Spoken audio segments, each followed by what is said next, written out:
Bonjour à toutes et à tous, j'ai le plaisir de vous accueillir aujourd'hui à Saint-Christophe-du-Bois, au bord d'un petit ruisseau avec que des jardins non constructibles derrière, environnement des plus calmes, pour venir découvrir la maison que vous avez commencé à distinguer derrière moi, cette construction des années 80, on est fin 70, 1978-1979, construction traditionnelle. L'environnement, vous venez de le voir, il est juste super et vous l'avez en arrière-plan encore derrière moi, une parcelle de 663 mètres carrés de terrain, non mitoyen d'un côté de l'autre. On est en zone constructible de ce côté-là, donc si on voulait faire des extensions, c'est tout à fait possible. Cette maison, elle a subi pas mal de modifications, hein. Les fenêtres, vous le voyez, ont été changées, les façades ont été entretenues, on a une petite terrasse, on prendra un dernier point de vue de là-haut tout à l'heure, une isolation sous les combles et puis également sur les deux pignons.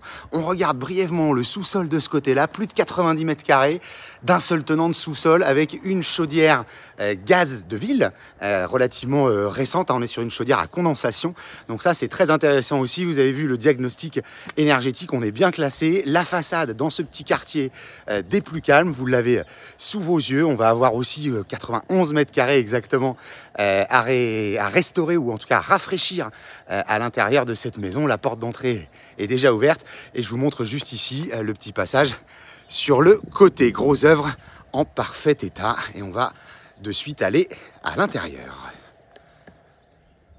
Voilà, donc je vous le disais, à rafraîchir ou à restaurer. Alors, porte d'entrée changée, les menuiseries, on en a parlé. On est en double vitrage partout avec des volets roulants électriques. L'intérieur, eh bien, écoutez, ça, c'est une simple cloison. L'autre à côté également, on va pouvoir vraiment faire respirer pleinement cette maison en ouvrant éventuellement les cloisons entre la cuisine, le hall d'entrée. On a de quoi faire quelque chose de très contemporain avec les trois chambres qu'on va voir ensuite.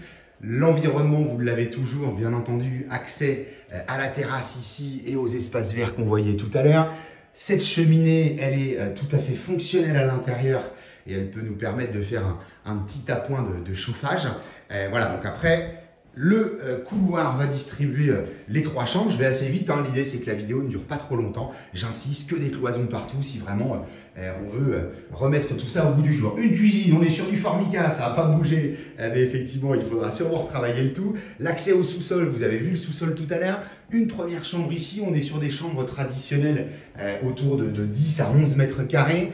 La deuxième est ici, vous nous excuserez, on est en plein déménagement aujourd'hui, avec moquette ici, vous voyez, il y a juste la déco, toilette suspendue au fond du couloir, ça avait été refait. Cette chambre-là, elle est un petit peu plus au goût du jour. Et puis une salle d'eau, ça fait partie des pièces maîtresses, qui avait été retravaillée avec une petite douche bac résine encastrée. Donc il n'y a pas de gros œuvres, c'est que de la décoration. Vous pourriez très bien également conserver la manière dont c'est distribué aujourd'hui et puis juste faire un petit brin de décoration. Et je vous invite toujours à nous rejoindre sur www.mbcimo.com et sur la chaîne YouTube MBC Imo. Je vous dis à très bientôt.